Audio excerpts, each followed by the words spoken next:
For the last time, I'm pretty sure what's killing the crops is this Brondo stuff. The Brondo's got what plants crave. It's got electrolytes.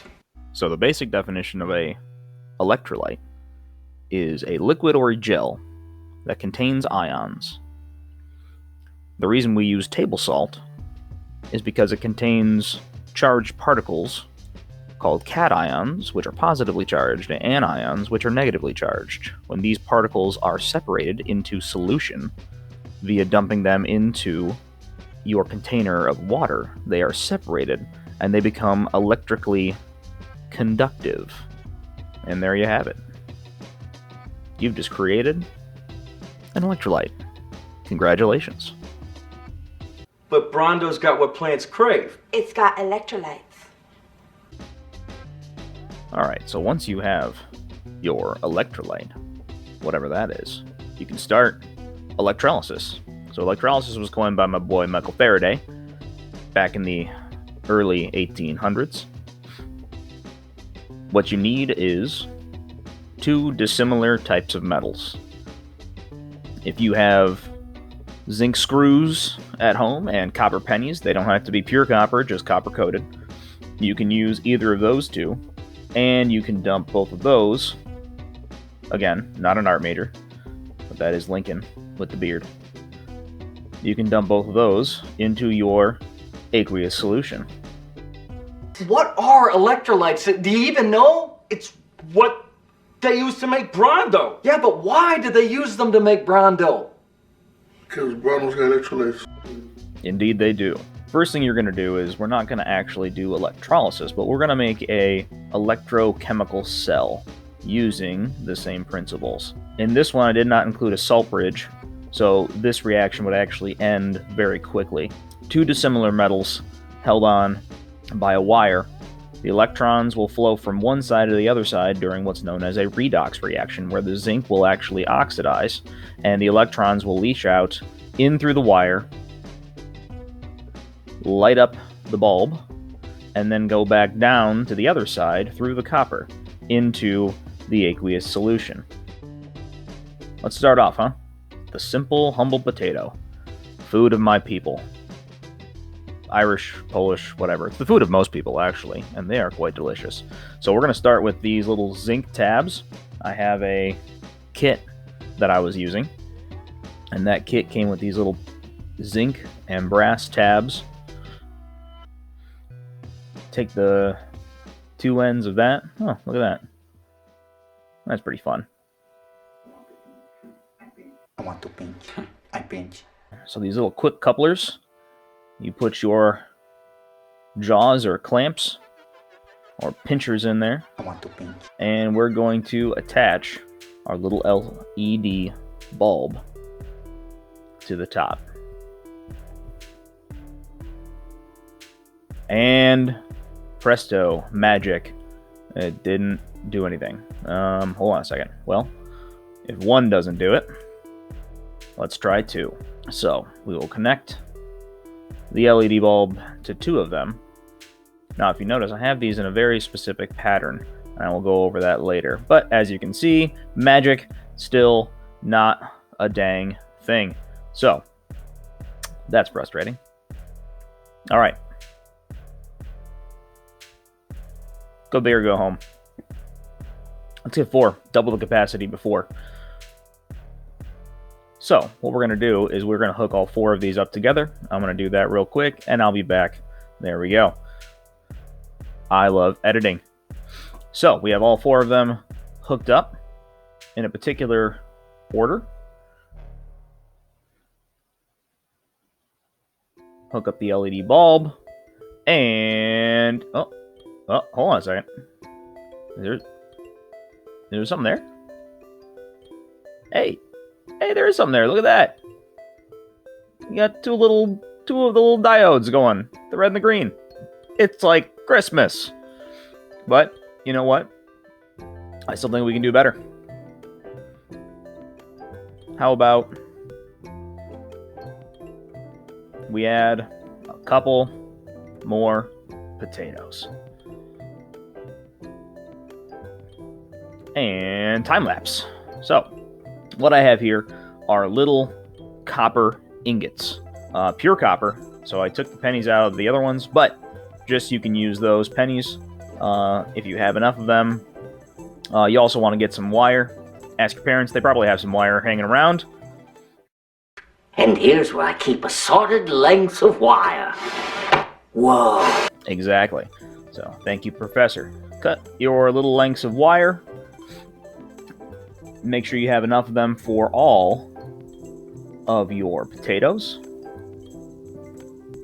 And after this, what you're going to do is you're going to strip those wires. Be careful. Ask for a parent's help if you do not feel comfortable handling a blade. And then you will take this and strip those wires free of their insulators, or their resistors, as we will talk about later. And you will wrap those around the potatoes. And then for the zinc, you can get zinc-coated screws, and you can screw those into the other side. Now, also a wire cutter and a wire stripper would work as well if you have one of those at home. I do, but it has since been lost to the madness that is my garage currently. I'll put that on my list of things to do during this zombie apocalypse we are currently in. So as you can see, I'm hooking them up in a particular way. And let's go over that now. So there is a methodology behind this, which is series versus parallel. If you connect all the wires, plus to plus, minus to minus, that's called parallel. If you connect them all in series, which is plus to minus, plus to minus, plus to minus, plus to minus, that is considered series. Now, if you connect the opposite ends, you will increase the voltage. You increase the amperage by connecting all of the same ends. Now, we're just about done hooking all of these up into series. And by hooking them up into series, we increase the voltage.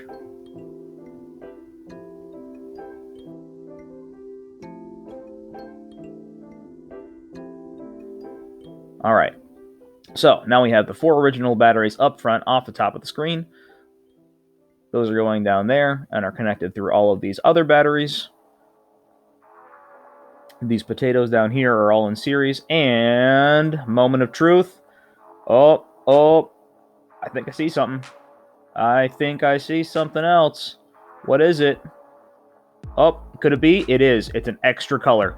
We got them all, and we got them blinking slightly better. I know it's not very good. But hey, I mean, you know, wait a second, guys. Do you realize potatoes grow in the ground? We can just keep growing potatoes and adding them in series or parallel or both. And what happens? Oh, I know what happens.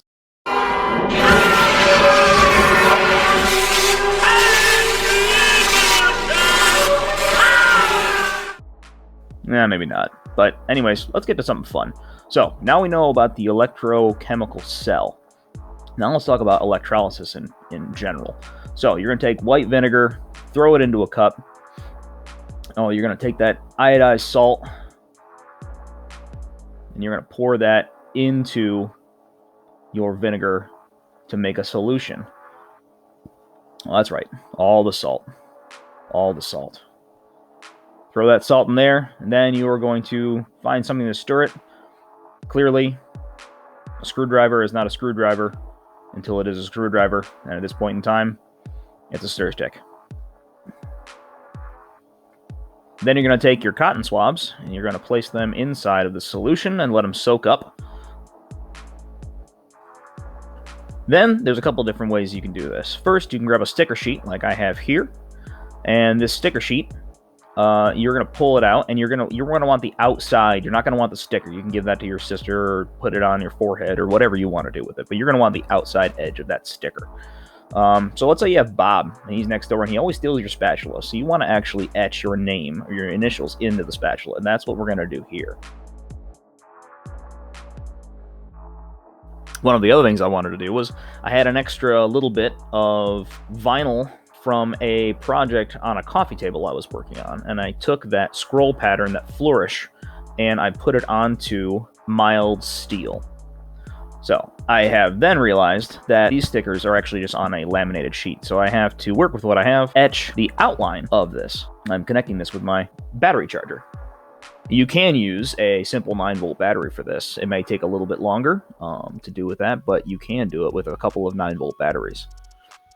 Now, one thing to note, this is a car battery charger. This thing puts out anywhere between 2 and 10 amps and is 12 volts. Now, if you notice, there is one that's red and one is black. The red one, if you pull it up to the camera, it has a little plus sign on there, and the black one has a minus sign on there. Now, when this thing is on, this is live, which means that it will spark, and if these things catch together, it'll short out the charger, or it could catch something on fire. Make sure that the leads, the clamps, are far away from each other, and make sure that the machine is turned off prior to you using it. This has been a PSA. Thank you. And with that out of the way, let's do it.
Now, to explain to you guys what's actually happening during this whole thing, we have our metal, we have our leads, we have our clamps, and this is exactly the same thing as the electro galvanized cell, or the electrolytic cell, except for now we have a resistor on the top surface, so those electrons will actually bounce off and will not actually go through to finish up the process.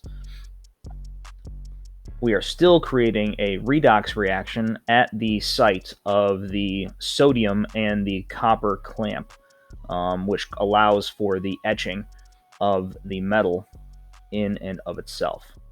So this is what it looks like. Not bad. But let's get some more slow-mo in there.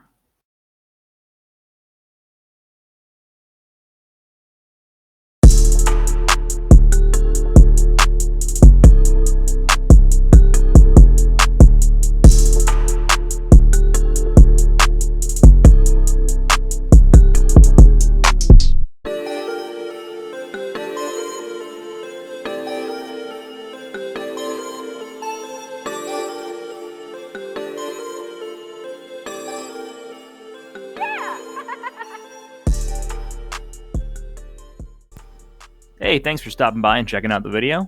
Take care and be safe.